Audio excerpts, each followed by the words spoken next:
첫 시간은 다 함께 수행하는 시간입니다. 수행에 대해서 하는 내 말을 단지 하나의 소리다라고 알아차림하십시오. 내 입에서 나오는 소리가 아니라 여러분 귀에 들리는 소리로 알아차림하십시오. 편안히 앉으셔서 자기 자신에게 관심을 두십시오. 수행을 하는 가장 기본적인 마음의 자세는 자신에 대한 관심입니다. 바르게 관심 갖고 있다면 이미 바르게 수행하고 있는 것입니다. 자신에 대해서 생각만 해줘도 관심이 생깁니다. 자신이 무엇을 하고 있다라고 알아만 줘도 관심이 생깁니다. 뭐가 일어나고 있지? 이렇게 자신에 대해서 질문을 해줘도 관심이 생깁니다. 내가 내 자신에게 관심을 두게 되면 자연스럽게 알아지는 것들이 있습니다. 엉덩이 느낌을 알 수 있습니다. 손의 느낌을 알 수 있습니다. 옷과 피부가 닿은 느낌을 알 수 있습니다. 소리 들림을 알 수 있습니다. 생각이 일어나면 생각이 일어났다는 것을 알 수 있습니다. 이렇게 알 수 있는 것들을 알아가시면 됩니다. 이것이 우리가 하는 알아차림 명상입니다. 그럼 왜 우리는 이런 것들을 알아가야 할까요? 수행은 나 자신을 이해하기 위해서 하는 것입니다. 나는 어떤 존재일까요? 지금 자신을 한번 바라봐 보십시오. 여러분은 어떤 존재입니까? 나는 과거에 있지 않고 미래에 있지 않고 지금 현재 여기에 있는 존재입니다. 나는 오직 여기 이 순간을 살아갈 뿐입니다. 이 순간 나의 삶이란 무엇인가요? 여러분은 무엇을 하면서 이 순간을 살아가고 계십니까? 나는 보면서, 들으면서, 느끼면서, 생각하면서 이 순간을 살아갑니다. 그렇지만 보는 나, 듣는 나, 느끼는 나, 생각하는 내가 따로 있지 않습니다. 봄 이 자체가 나의 삶입니다. 들음 이 자체가 나의 존재입니다. 느낌의 진행 이 자체가 내 삶의 진행입니다. 생각의 진행 이 자체가 내 존재의 진행입니다. 나는 이 순간 일어나고 있는 6가지 감각기관, 눈, 코, 귀, 입, 몸, 마음에서의 알의 일어남의 존재입니다. 나는 지금 알아감으로 지금 살아간다라고 말할 수 있습니다. 나를 이해하기 위해서 이러한 알의 일어남, 존재의 진행을 알아가고 이해해 가야 합니다. 엉덩이에 느낌 있을 때 느낌 있다라고 아십시오. 느낌의 일어남이 곧 내 삶의 일어남입니다. 손에 느낌 있을 때 느낌 있다라고 아십시오. 손과 엉덩이란 것은 중요하지 않습니다. 왜냐하면 실제가 아니기 때문입니다. 불교에서 말해지는 모든 실제, 곧 법이라고 하는 것은 모두 다 알물 기준으로 정의된 것입니다. 나의 존재라고 하는 것이 이 순간 알머의 진행이기 때문에 이러한 알머의 진행에 진짜 있는 것, 실제 체험되는 것, 이걸 우린 실제, 법이라고 정의합니다. 지금 여러분에겐 손의 느낌이 있습니다. 한번 보십시오. 여러분이 실제로 아는 것은 손입니까? 아니면 느낌입니까? 여러분이 실제로 아는 것은 느낌입니다. 손은 느낌을 통해서 생각되어진 것입니다. 느낌이 실제이고 손을 관념이라고 합니다. 실제 있는 느낌을 아십시오. 무엇의 어떤 느낌이 되었던 단지 느낌 있다라고 아십시오. 느낌을 단지 느낌이다라고 이해할 수 있다면 느낌이 만들어내는 모든 관념들, 손의 느낌, 엉덩이 느낌, 아픈 느낌, 괴로운 느낌, 이러한 모든 관념들로부터 우리는 자유로울 수 있습니다. 실제는 다 느낌이기 때문입니다. 소리 있을 때 소리 있다라고 아십시오. 그 소리가 새 소리든 바람 소리든 자동차 소리든 그건 중요하지 않습니다. 왜냐하면 소리 들음에 있어서 새, 바람, 자동차란 것은 실제 하는 것이 아니기 때문입니다. 내가 집 안에 있으면서 자동차 소리를 들을 때 실제 아는 것은 소리입니다. 자동차는 소리를 통해서 생각되어진 것입니다. 실제 있는 소리를 아십시오. 무엇의 어떤 소리가 되었던 단지 소리 있다라고 아십시오. 소리를 단지 소리다라고 이해할 수 있다면 소리가 만들어내는 모든 관념들, 자동차 소리, 시끄러운 소리, 나를 욕하는 소리, 이러한 모든 관념들로부터 우리는 자유로울 수 있습니다. 실제는 다 같은 소리일 뿐이기 때문입니다. 생각 있을 때 생각 있다라고 아십시오. 그 생각이 어떤 내용의 생각인지는 중요하지 않습니다. 왜냐하면 생각의 내용은 실제 내 삶의 체험이 아니기 때문입니다. 내가 지금 서울 있는 내 아들을 생각한다 하더라도 아들이 내 앞에 있어서 보고 만질 수 있는 것이 아닙니다. 생각 속의 아들은 실제 아들이 아닙니다. 단지 생각 있다라고 아십시오.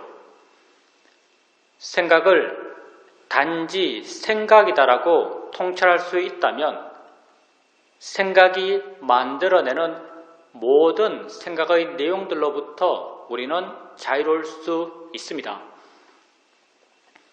나를 사기친 사람에 대한 생각이든 우리 집에 있는 귀여운 고양이에 대한 생각이든 둘 다 몇몇 영상과 언어화된 내용들이 내 마음을 지나가고 있을 뿐입니다.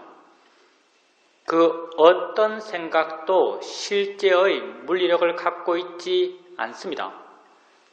그렇지만 우리는 어떤 생각을 하면 두려워하고 어떤 생각을 하면 걱정합니다. 이건 생각의 내용을 마치 내가 지금 체험하듯이 믿는 어리석은 마음이 있기 때문입니다. 나는 지금 생각하는 것이지 체험하는 것이 아닙니다. 생각하면서 체험하듯이 고통받고 있다면 이건 진정 어리석기 때문입니다. 단지 생각 있다라고 아십시오. 수행을 처음 할 때, 마음의 힘이 약할 때, 내가 내 자신을 알아갈 때면 마음은 대상들을 쫓아다닙니다. 엉덩이 느낌 알았다가 손의 느낌 알 때 마음은 엉덩이에서 손으로 옮겨갑니다. 어깨 느낌 알 때 마음은 어깨로 옮겨갑니다. 소리 들을 때 마음은 귀로 옮겨갑니다. 이렇게 대상을 하나하나 옮겨 다니면서 알아가고 계시다면 가볍고 활기차게 대상들을 옮겨 다니면서 알아가십시오.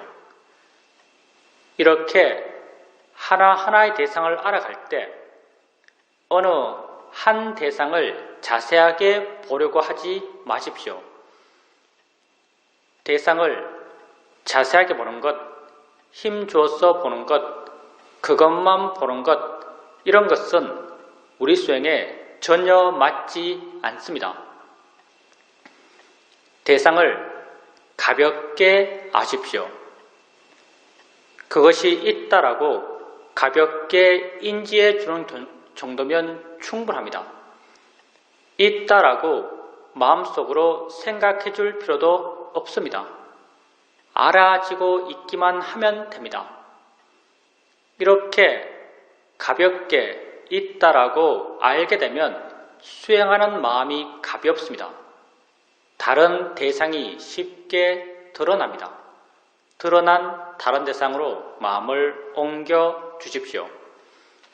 또 다른 대상이 쉽게 드러납니다.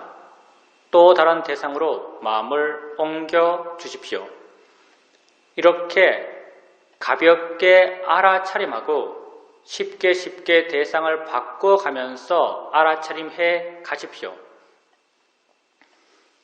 수행은 좋은 마음을 기르기 위해서 하는 것입니다. 우리가 이 수행을 통해서 개발해가는 가장 기본적인 좋은 마음은 마음의 고요함과 마음의 활발함입니다. 대상을 가볍게 알아차림할 때 마음은 대상까지 가지 않고 대상으로부터 멀어져서 덜 자극받고 덜 동요합니다. 덜 동요하는 이 마음을 우리는 고요함, 사마디라고 합니다. 대상을 가볍게 알 수 있으면 알 수 있을수록 마음의 고요함의 힘은 점점 좋아집니다. 대상을 쉽게 바꿔갑니다. 마음은 깨어있고 힘이 있고 활기찹니다. 활기찬 마음의 성질을 우리는 노력, 위리야라고 합니다. 대상을 가볍게 알아차림하면서 쉽게 대상을 바꿔가면서 마음의 고요함의 힘과 마음의 활발함의 힘을 함께 키워갑니다. 이렇게 좋은 마음의 힘들이 좋아지게 되면 어느 순간 내가 한 대상을 알았을 때 마음이 이미 스스로 다른 대상을 알고 있습니다. 마음이 스스로 안 다른 대상으로 마음을 옮겨줍니다. 그 순간 마음은 또 다른 대상을 이미 알고 있습니다. 또 다른 대상으로 마음을 옮겨줍니다. 이렇게 마음이 스스로 안 대상으로 사후적으로 수동적으로 옮겨가며 있다라고 압니다. 수동적 알아차림이 점점 자연스러워지고 점점 부드러워지고 점점 빨라져 갑니다. 내가 한 대상 한 대상을 띄엄띄엄 옮겨가며 알아갈 땐 그 대상들을 옮겨 다니는 마음의 힘은 나의 힘처럼 느껴졌습니다. 수동적 알아차림이 점점 자연스러워지고 빨라져 갈 때 그 대상들을 옮겨 다니는 마음의 힘은 나의 힘이 아닌 마음의 내재적 순발력처럼 느껴집니다. 수행에서 나의 개입, 나의 노력이 점점 줄어들어 가는 것입니다. 불교 수행의 바른 길을 말할 때 그 하나가 내가 줄어들어 가는 길이라고 말할 수 있습니다. 수동적 알아차림을 통해서 마음의 고요함의 힘과 활발함의 힘은 더욱 좋아집니다. 이렇게 좋은 마음의 힘들이 좋아지게 되면 어느 순간 내가 알려는 마음을 전혀 내지 않는데도 여러 대상들이 자연스럽게 알아집니다. 나는 그 각각의 대상을 알려는 마음을 전혀 내지 않습니다. 각각의 대상들은 자신들의 고유한 성질대로 알아지고 있고 각각의 대상들과 함께 일어나는 각각의 마음들은 또한 자신들의 고유한 성질대로 알고 있습니다. 나는 단지 물러나서 이 여러 일어남들을 지켜볼 수 있습니다. 우리가 알려는 마음을 전혀 내지 않는데도 여러 대상들을 알 수 있는 것은 너무나 자연스러운 것입니다. 아무 생각 없이 길거리를 걸어가고 있을 때 나는 몇 가지 소리를 들으면서 걷고 있을까요? 수많은 소리를 들으면서 걷고 있을 것입니다. 수많은 소리, 그 각각이 자신들의 고유한 성질대로 들려지고 있고 수많은 소리와 함께 일어나는 수많은 듣는 마음, 그 각각이 자신들의 고유한 성질대로 듣고 있습니다. 나는 단지 물러나서 이 여러 일어남들을 지켜볼 수 있습니다. 이렇게 알아차림의 상태가 변해갑니다. 처음에는 하나하나의 대상을 띄엄띄엄 옮겨가며 알아갈 수 있었습니다. 나중에는 마음이 스스로 아는 것을 부드럽게 옮겨가며 있다라고 알 수 있었습니다. 또 나중에는 알려는 마음을 전혀 내지 않는 상태에서 여러 가지 것들이 자연스럽게 알아지는 걸로 알아갈 수 있었습니다. 이렇게 알아차림의 상태가 변해가는 것은 알아지는 것이 변했기 때문이 아닙니다. 수행하는 마음이 변했기 때문입니다. 수행하는 마음의 고요함의 힘과 활발함의 힘들이 좋아졌기 때문에 이러한 알아차림의 변화가 가능했던 것입니다. 이렇게 물러나서 여러 일어남들을 단지 지켜볼 수 있을 만큼 수행하는 마음이 좋아졌을 때 조금씩 실제 하는 것에 대한 이해가 마음에 자연스럽게 생겨납니다. 우리의 수행의 상태는 우리의 마음의 상태에 따라서 잘 된다라고 느껴지기도 하고 안 된다라고 느껴지기도 합니다. 주로 좌선할 때 마음은 쉽게 둔해지고 멍해지고 알아지는 것이 없다라고 여겨집니다. 이건 마음의 활발함이 약해졌기 때문입니다. 이럴 땐 질문을 통해서 마음의 활발함을 깨워주십시오.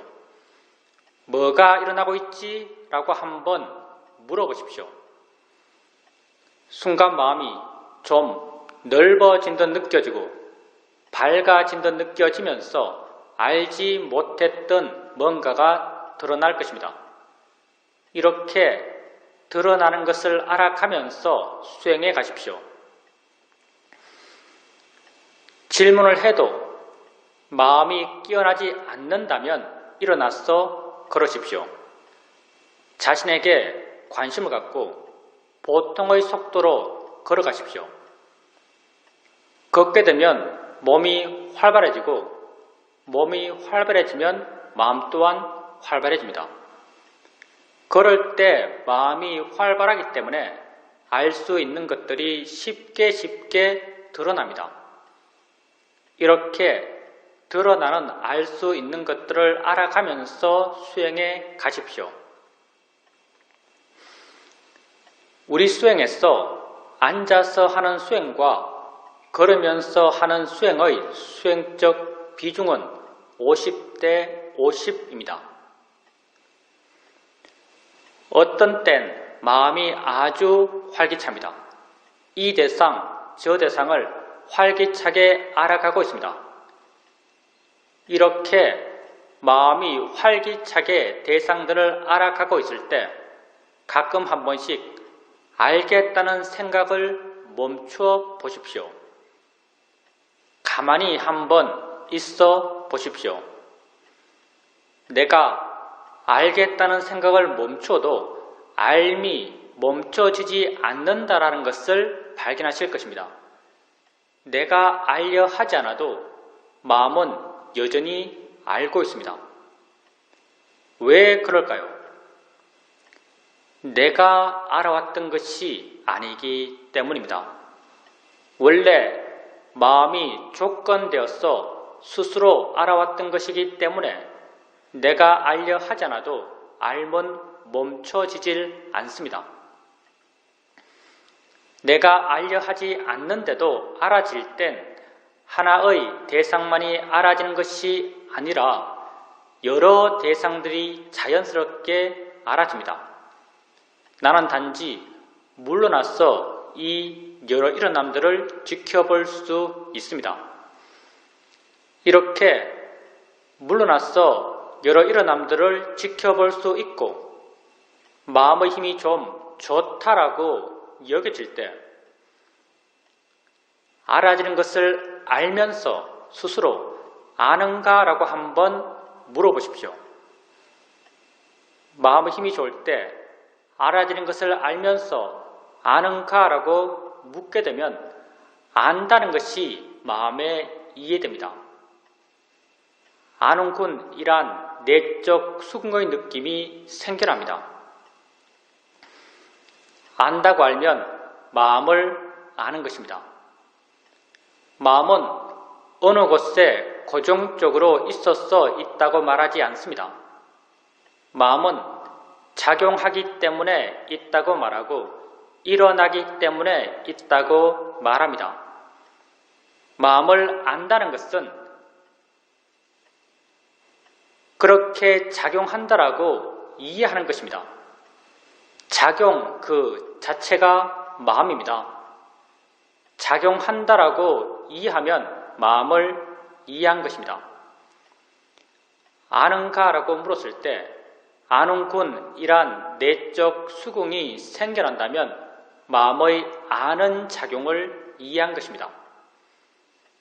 이 마음의 아는 작용을 우리는 아는 마음이라고 이름 붙이고 있습니다. 이 마음의 이름이 비록 아는 마음이지만 이 마음은 대상이 무엇인지, 대상의 가치가 어떤지, 대상의 이름이 무엇인지를 아는 마음은 아닙니다. 이 마음은 단지 대상과 함께 있는 마음이고 단지 대상에 의지해 존재하는 마음입니다. 소리 들을 때 내가 알고 있는 이 소리 혼자 존재하는 것이 아니라 소리와 더불어 함께 있는 다른 무엇이 있다라고 이해된다면 이건 소리 아는 마음을 이해한 것입니다. 느낌할 때 내가 알고 있는 이 느낌 혼자 존재하는 것이 아니라 느낌에 의지해 존재하는 다른 무엇이 있다라고 이해된다면 이건 느낌, 아는 마음을 이해한 것입니다. 아는 마음은 우리가 세상을 살아오면서 알아왔던 많은 것들과 그 기본적 성질이 전혀 다릅니다. 우리는 세상에서 많은 것을 알면서 살아왔습니다. 세상에서 우리가 알아왔던 것들은 모두 다 어떤 모양으로, 색깔로, 위치로, 크기로, 리듬으로, 내용으로 우리에게 알아졌습니다. 우리가 세상에서 안 이런 위치, 모양, 색깔, 크기, 리듬, 내용들은 모두 다 관념입니다. 관념이라고 하는 것은 알의, 진행의 존재인 내게 진짜 있는 것들이 아닌 것입니다. 내 마음으로 해석해서 만들어낸 것들입니다. 우리는 세상 속에서 오직 관념만을 알면서 살아왔습니다. 그리고 이런 관념들을 내 밖의 진짜라고 믿었습니다. 진짜라고 믿었기 때문에 어떤 것에 대해서는 조음의 가치를 부여하며 욕심내었고 어떤 것에 대해서는 나쁨의 가치를 부여하며 화를 냈습니다. 그렇게 욕심과 화 가운데에서 나는 고통받아 왔습니다. 아는 마음은 관념이 아닙니다. 아는 마음은 내게 진짜 있는 법입니다. 지금 여러분에겐 엉덩이에 느낌이 있습니다. 여러분은 어떻게 느낌 있다라고 말할 수 있을까요? 그 느낌을 알기 때문입니다. 분명 느낌 아는 무엇이 있습니다. 근데 이 무엇은 어디에 있나요? 얼마나 큰가요? 어떤 색깔인가요? 어떤 모양인가요? 어떤 내용인가요? 우리는 말할 수 없습니다. 그럼 없나요? 없지 않습니다. 분명히 존재하지만 그 성질과 작용이 분명하지만 그걸 관념적으로 묘사할 수 없는 것, 그걸 우린 실제, 법, 파라마타라고 합니다. 아는 마음은 실제하는 법입니다. 아는 마음을 알아가면서 우리는 관념을 대상으로 했던 수행에서 내게 진짜 있는 것을 대상으로 수행해 가게 됩니다. 안다고 알아지면 자주자주 물으십시오. 아는가 묻고 안다는 걸 확인하고 아는가 묻고 안다는 걸 확인해 가십시오. 조금씩 어떻게 아는 마음을 알아차림해야 하는지, 어떻게 마음의 관심을 기울여야 하는지를 마음 스스로가 이해해 갈 것입니다. 그리고 나중에는 아는가라고 묻지 않더라도 안다는 것을 이해해 갈 수 있습니다. 이렇게 되었을 때 단절 없이 중단 없이 아는 마음을 이어지게 알아차림해 갈 수 있습니다. 아는 마음을 지속적으로 알아차림해 가게 되면 안다는 것에 대한 이해가 마음에 자연스럽게 저절로 생겨납니다. 안다는 것이 무엇인지, 일어난다는 것이 무엇인지, 작용한다는 것이 무엇인지에 대한 이해가 마음에 자연스럽게 저절로 생겨납니다. 이렇게 내게 진짜 있는 것에 대해서 생겨난 지혜를 우리는 통찰지라고 부릅니다. 통찰의 지혜는 내가 세상에서 뭔가를 이해할 때 생겨났던 이해의 일어남과 그 일어남의 패턴이 전혀 다릅니다. 세상에서 내가 뭔가를 이해할 땐 사전에 무엇에 대해서 어떤 일을 할지 알고 시작합니다. 이해하기 위해서 노력할 수 있고 사유하며 어떤 결론에 도달해서 이해했다라고 스스로 믿습니다. 통찰의 지혜는 전혀 이렇게 생기지 않습니다. 무엇에 대해서 어떤 일을 할지 모릅니다.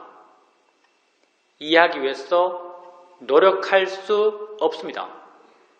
노력하면 노력할수록 이해와는 더욱더 멀어집니다.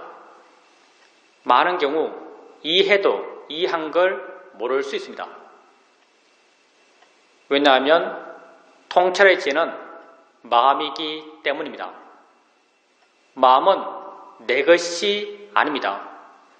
내가 일어나게 해서 일어날 수 있는 것이 아닙니다. 마음은 자신이 일어날 수 있는 조건이 갖춰지면 스스로 생겨나서 자기 할 일을 스스로 해나가는 법입니다. 눈을 뜨면 보는 마음은 생겨나서 보는 일을 스스로 해나갑니다. 소리 있으면 듣는 마음은 생겨나서 듣는 일을 스스로 해나갑니다. 통찰의 지혜의 마음 또한 자신이 생겨날 수 있는 조건이 갖춰지면 스스로 생겨나서 자기 할 일을 스스로 해나갑니다. 통찰의 지혜가 하는 일은 언제나 내 마음을 대상으로부터 멀어지게 하고 가볍게 하고 부드럽게 하고 자유롭게 해주는 역할을 합니다. 따라서 우리가 수행을 한다는 것은 지혜가 나기 위해서가 아닙니다. 지혜 날 수 있는 마음의 조건을 만들기 위해서입니다. 붓다는 지혜 날 수 있는 마음의 조건을 경전해서 사여의족, 오근, 오력, 칠각지, 팔정도 이렇게 다양한 조건을 말씀하고 있습니다. 지혜 날 수 있는 마음의 조건을 만들기 위해서 지속적으로 해나가는 것은 알아차림입니다. 알아차림 해갑니다.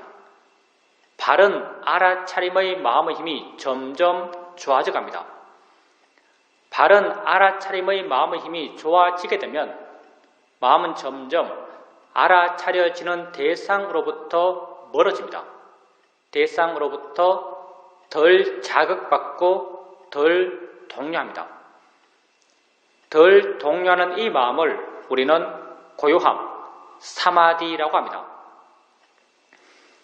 마음의 일어남에 대해서 다시 한번 생각해 보십시오. 내가 고요해야지라고 원했을 때 고요한 마음이 생겨날까요? 생겨나지 않습니다. 왜냐하면 바른 원인이 아니기 때문입니다. 알아차림해 가게 되면 마음은 저절로 고요해집니다. 바른 알아차림이 고요한 마음이 생겨날 수 있는 바른 원인이기 때문입니다. 이렇게 마음이 고요해지면 있는 것을 있는 그대로 볼 수 있습니다. 아는 마음을 있는 그대로 이해할 수 있습니다. 안다는 것을 있는 그대로 이해하게 되면 안다는 것은 너무나 신기합니다. 어떻게 알까요? 이 아는 게 뭘까요? 이건 도대체 어디에 있는 것일까요? 위치 없이 존재한다는 게 과연 뭘까요? 이런 궁금함, 알고 싶어하는 마음이 자연스럽게 생겨납니다. 이런 마음들은 다 지혜의 마음의 성질들입니다. 고요함을 원인으로 지혜의 마음의 힘이 점점 좋아집니다. 마음에 지혜가 있게 되면 그 순간에 가치, 보람, 의미를 느끼는 마음이 생겨납니다. 이 마음을 우리는 신심이라고 이름 붙이고 있습니다.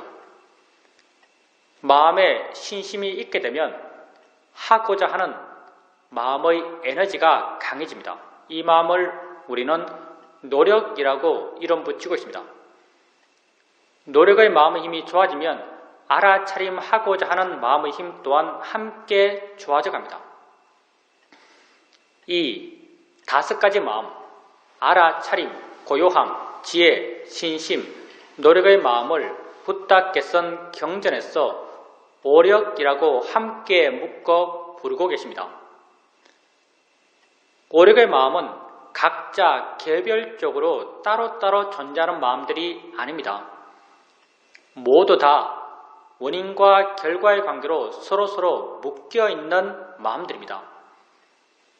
이 5가지 마음 가운데 내가 주도적으로 일으켜 갈 수 있는 마음은 알아차림 뿐입니다. 그래서 우리 수행을 알아차림 명상, 사티파타나라고 부릅니다. 알아차림하고 알아차림 해액하게 되면 마음의 내적 원인과 결과의 관계를 따라서 고요함, 지혜, 신심, 노력의 마음의 힘들이 다 함께 좋아져 갑니다. 이런 오력이 다 함께 좋아져서 서로 균형을 이루어갈 때 그 좋은 마음의 균형을 조건으로 통찰해지는 스스로 생겨나서 자기 할 일을 스스로 해나갑니다. 내가 오력의 균형을 맞출 수 없습니다. 왜냐하면 오력의 균형 속엔 나라고 하는 것이 없기 때문입니다. 오직 과정의 진행만이 있습니다. 원인과 결과의 이어짐만이 있습니다. 그래서 나는 지혜 나도록 노력할 수 없습니다. 노력하는 순간 이미 균형은 무너진 것입니다. 내가 주되게 아는 마음을 알아간다 하더라도 어떨 땐 자연스럽게 보는 마음을 알아가고 어떨 땐 자연스럽게 생각을 알아갑니다. 따라서 난 무엇에 대해서 어떤 이해가 생길지도 모릅니다. 가끔은 오력이 아주 힘있게 균형을 이룰 때가 있습니다. 이땐 뭐다라는 것이 순간 확 알아집니다. 이렇게 깊은 지혜가 날 땐 지혜 났다는 것, 무엇에 대해서 지혜 났다는 것, 그 지혜로 인해서 내 마음이 얼마나 좋아졌다는 것을 모두 다 알 수 있습니다. 그렇지만 수행의 과정에서 많은 경우 오력은 약한 상태로 균형을 이룹니다. 이런 약한 균형 속에서도 작은 지혜들이 조금씩 생겨납니다. 이럴 땐 지혜 생겨나도 지혜 난 걸 모를 수 있습니다. 한참의 시간이 지난 뒤에 이런 작은 지혜들이 모여서 커졌을 때 스스로를 돌아보면 아, 내게 이런 예가 생겼구나라는 것이 확인됩니다.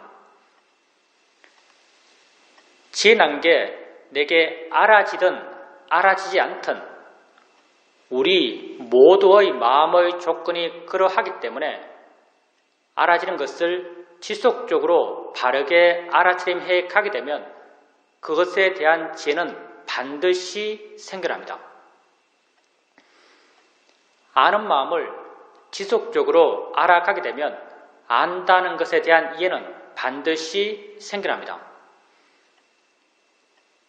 우리에겐 매 순간순간 수많은 마음들이 일어나고 있습니다. 이 수많은 마음 가운데 한 마음이 아는 마음입니다. 아는 마음이 다른 마음들보다 더 중요한 것은 결코 아닙니다. 단지 우리 수행에 좀 더 유익한 수행의 대상이기 때문에 우리는 아는 마음을 주된 대상 삼아서 수행해갈 뿐입니다. 안다는 것에 대한 이해가 점점 깊어져 감에 따라서 다른 모든 마음에 대한 이해 또한 더불어 함께 깊어져 갑니다. 왜냐하면 내가 이해가 깊어져 가는 그것들은 모든 마음에 공통된 것들이기 때문입니다. 우리는 오직 법의 일반적 특성에 대한 이해가 깊어져 갈 뿐입니다. 이렇게 한 마음에 대한 이해가 깊어지면 다른 모든 마음에 대한 이해 또한 더불어 함께 깊어져 갑니다. 마음에 대한 이해가 점점 깊어져 갑니다. 마음에 대한 이해가 깊어지게 되면 마음이 저 홀로 존재하지 못한다는 걸 알 수 있습니다. 만약 마음이 저 홀로 존재할 수 있다면 그건 불변하는 나, 진화일 것입니다. 그렇지만 마음은 저 홀로 존재할 수 없습니다. 마음은 언제나 대상과 함께 있고 대상에 의지해 존재합니다. 아는 마음은 알아지는 대상과 함께 있고 알아지는 대상에 의지해 존재합니다. 알아지는 대상이 있을 때 아는 마음 또한 존재하고 알아지는 대상이 없을 때 아는 마음 또한 존재할 수 없습니다. 붓다는 연기를 설명하실 때 이것이 있으므로 저것이 있고 이것이 없으면 저것 또한 없다라고 하시면서 연기를 설명하셨습니다. 아는 마음과 알아지는 대상의 관계는 바로 연기적 관계입니다. 안다는 것에 대한 이해가 점점 깊어져 감에 따라서 알아진다는 것에 대한 이해 또한 더불어 함께 깊어져 갑니다. 이 둘은 톱니의 양축처럼 함께 물려 돌아가고 있습니다. 한쪽에 대한 이해가 깊어지면 다른 쪽에 대한 이해가 깊어지지 않을 수가 없습니다. 이렇게 아는 마음과 알아지는 대상 그리고 이 둘의 함께 있음에 대한 이해가 점점 깊어져 갑니다. 알아지는 대상, 아는 마음, 대상과 마음 이 둘은 여기 이 순간을 살아가는 내 삶의 모든 것입니다. 나는 여기 이 순간을 살아갑니다. 이 순간 나의 삶이란 이 순간 나의 삶입니다. 이러한 삶은 눈, 코, 귀, 입, 몸, 마음 6가지 감각기관에서 지금 일어나고 있습니다. 이 6가지 감각기관에서의 모든 삶의 일어남은 다 대상과 마음의 함께 일어남입니다. 보면서 나는 여기 이 순간을 살아갑니다. 봄의 일어남은 무엇 하나가 있어서 가능한 것이 아닙니다. 보여지는 대상이 있고 보는 마음이 있어서 이 둘이 연기적으로 함께 어울려 일어나며 봄이 가능합니다. 대상과 마음의 함께 일어남입니다. 들으면서 나는 여기 이 순간을 살아갑니다. 들음의 일어남 또한 무엇 하나가 있어서 가능한 것이 아닙니다. 들려지는 소리가 있고 듣는 마음이 있어서 이 둘이 서로 어울려 함께 일어나며 들음이 가능합니다. 대상과 마음의 함께 일어남입니다. 6가지 감각기관에서의 모든 삶의 일어남들은 다 대상과 마음의 함께 일어남입니다. 그래서 붓다께서 우리 존재를 설명하실 때 안, 이, 비, 설, 신의 색성향, 미촉, 법으로 우리를 설명하신 것입니다. 이러한 6가지 감각기관에서의 모든 삶의 일어남들, 대상과 마음의 함께 일어남은 아는 마음과 알아지는 대상의 함께 일어남과 같은 연기 구조입니다. 안다는 것과 알아진다는 것에 대한 이해가 깊어져 감에 따라서 다른 모든 삶의 일어남에 대한 이해 또한 더불어 함께 깊어져 갑니다. 다 같은 성질들이기 때문입니다. 이렇게 나는 6가지 감각기관에서의 삶의 일어남으로 현재를 살아가는 나 자신에 대한 이해를 점점 더 깊이 해 나가게 됩니다.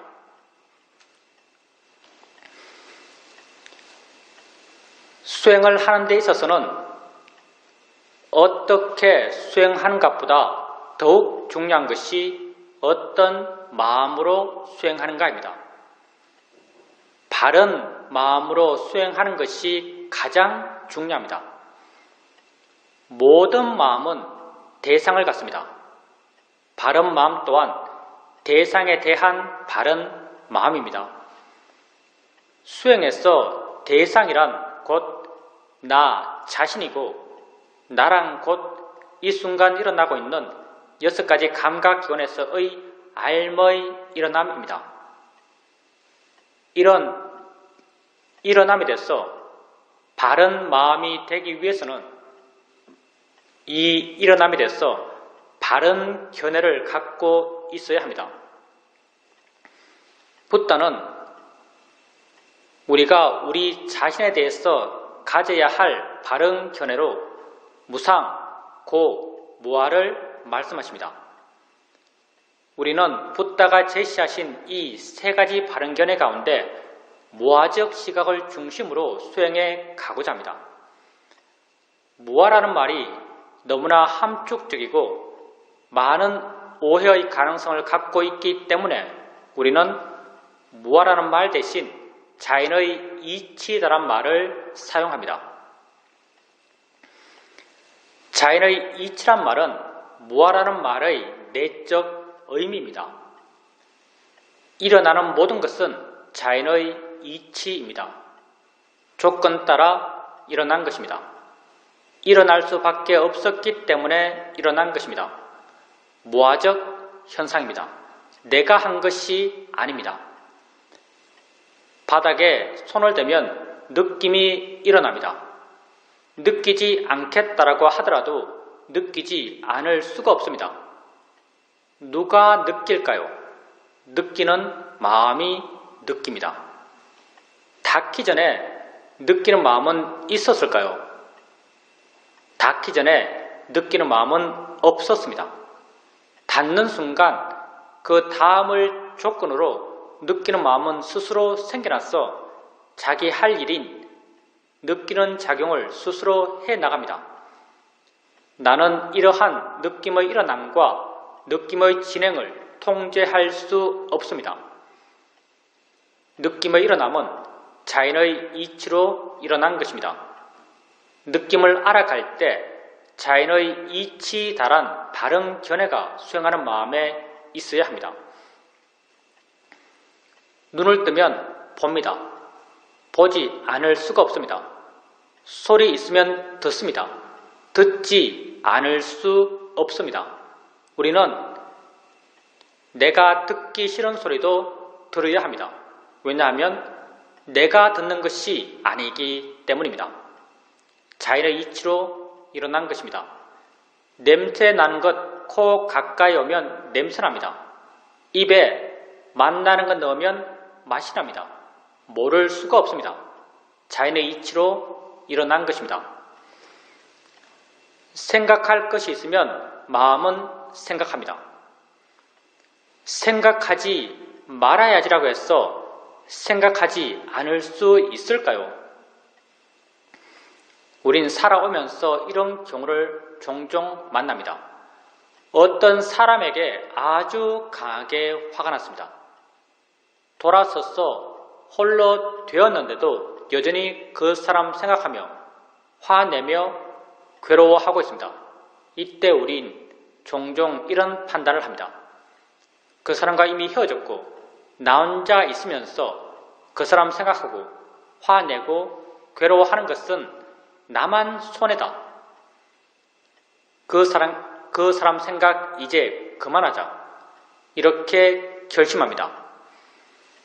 이렇게 결심했을 때 그 사람 생각을 그만둘 수 있던가요? 우리는 그만둘 수 없습니다. 처음에 아주 잠깐 그만하자라는 결의의 마음의 힘으로 생각 일어남을 짧게 눌러둘 수 있지만 조금의 시간이 지나면 나도 모르게 그 사람 생각하며 화내며 괴로워하고 있는 나 자신을 발견하게 됩니다. 내가 하기 싫은 생각, 하면 괴로운 생각, 하지 않겠다라고 결심한 생각을 나는 안 할 수가 없습니다. 왜냐하면 생각을 내가 하는 것이 아니기 때문입니다. 그 사람과 관련된 마음의 조건이 이미 강하게 형성되어 있고 그 조건 속에서 생각하는 마음이 스스로 생겨나서 생각하는 일을 스스로 해 나가기 때문에 나는 그 생각 일어남을 통제할 수 없습니다. 생각의 일어남은 자연의 이치로 일어난 것입니다. 일어나는 것을 알아갈 때 자연의 이치에 달한 바른 견해를 생각으로 자주자주 일으켜 주십시오. 우린 또 여러분에게 알 수 있는 모든 것은 단지 대상일 뿐이다란 바른 견해를 제시합니다. 단지 대상일 뿐입니다. 내가 좋아할 것도 싫어할 것도 아닙니다. 우리는 눈을 뜨고 세상을 봅니다. 다양한 모양, 다양한 색깔, 다양한 형태들이 내게 보입니다. 나는 내가 보아 아는 이것들이 내 바깥에 실존적으로 존재한다라고 믿습니다.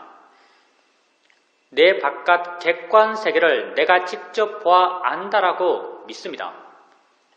과연 우리가 우리 바깥 객관 세계를 직접 알면서 살까요? 우리는 이렇게 살지 않습니다. 우리 바깥 객관 세계를 알면서 사는 것이 아니라 내 안에서 주관적으로 해석된 세상을 알면서 살고 있습니다. 지금 내 앞에 이런 모양, 이런 크기의 자동차가 있습니다. 눈을 뜨고 봅니다. 나는 내가 보아 아는 이 자동차가 내 바깥에 실제 있다라고 믿고 있고 내 밖의 자동차를 내가 직접 보아 안다라고 믿습니다. 만약 내 밖의 자동차를 내가 직접 보아 안다면 내 눈에서 뭔가가 나가야 합니다. 그게 빛이든 초음파든 촉수든 나가서 내 바깥에서 그걸 접하고 내 바깥에서 그것의 정보를 취해서 안다면 직접 본다라고 할 수도 있을 것입니다. 그렇지만 우린 명백하게 이렇게 보지 않습니다. 내 눈에서 뭔가 나가는 것이 아니라 내 눈을 향해서 뭔가가 옵니다. 오고 있는 것은 분명한데 이 오고 있는 것이 자동차인가요? 자동차가 아닙니다. 어떤 색깔인가요? 색깔이 없습니다. 어떤 형태인가요? 어떤 모양인가요? 우리는 말할 수 없습니다. 오고 있다는 그 성질과 작용은 분명하지만 그걸 관념적으로 묘사할 수 없습니다. 실제는 법, 파라마타이기 때문입니다. 오고 있는 그것이 우리 눈에 부딪힙니다. 순간 마음은 자신이 가지고 있는 정보를 투영해서 아주 빠르게 그걸 해석합니다. 그 해석의 결과가 이런 모양, 이런 이름, 이런 가치들입니다.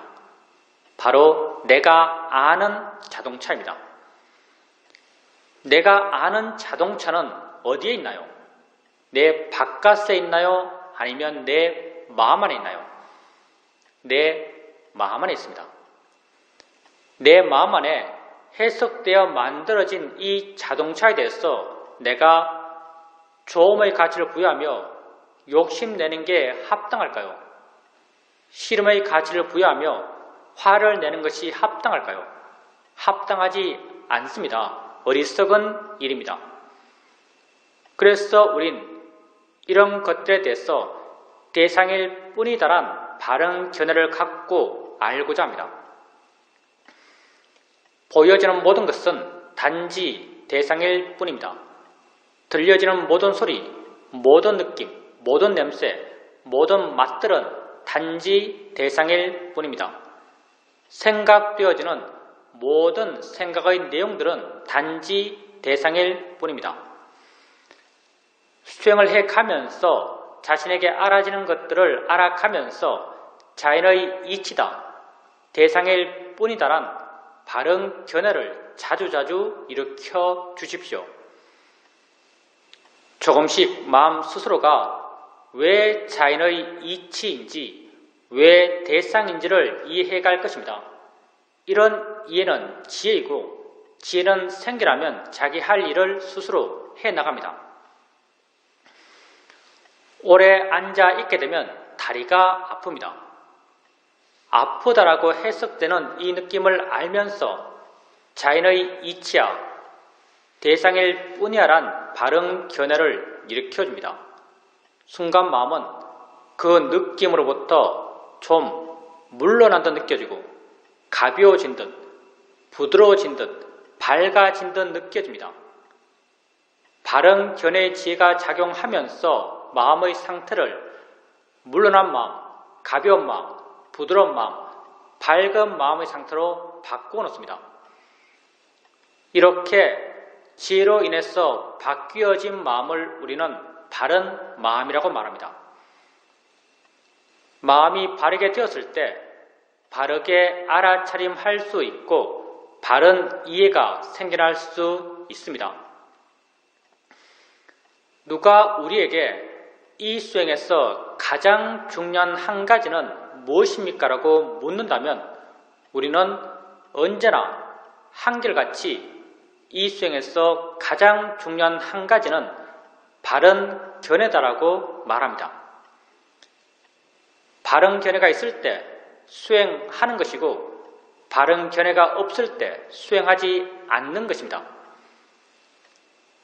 수행하는 마음에 바른 견해가 있도록 하십시오. 항상 자기 자신에게 관심을 두십시오. 나는 내가 아는 세상 속에서 살아가고 있습니다. 내가 아는 세상은 다 내 안의 세상입니다. 나 이외에 무엇에 관심 두겠습니까? 진정 관심 둬야 할 대상은 나 자신입니다. 자신에게 관심을 두십시오. 나는 이 순간 일어나고 있는 6가지 감각기관에서의 알머의 일어남의 존재입니다. 이러한 일어남을 자연의 이치다, 대상일 뿐이다란 바른 견해를 일으켜주면서 알아가십시오. 알아차리는 마음의 힘이 좋아져 가면서 그것과 원인과 결과의 관계에 있는 다른 좋은 마음의 힘들이 다 함께 좋아져 갈 것입니다. 이러한 좋은 마음의 균형 속에서 그 일어남에 대한 이해가 마음에 자연스럽게 생겨납니다. 이해는 생겨나면 나를 자유롭게 합니다. 봄에 대한 이해는 보여지는 것으로부터 나를 자유롭게 합니다. 들음에 대한 이해는 들려지는 것으로부터 나를 자유롭게 합니다. 생각에 대한 이해는 생각되어지는 것으로부터 나를 자유롭게 합니다. 지혜가 여러분을 자유롭게 해갈 것입니다. 자신에게 관심을 갖고 바른 견해를 일으켜주면서 자신에게 일어나는 것들을 알아가십시오.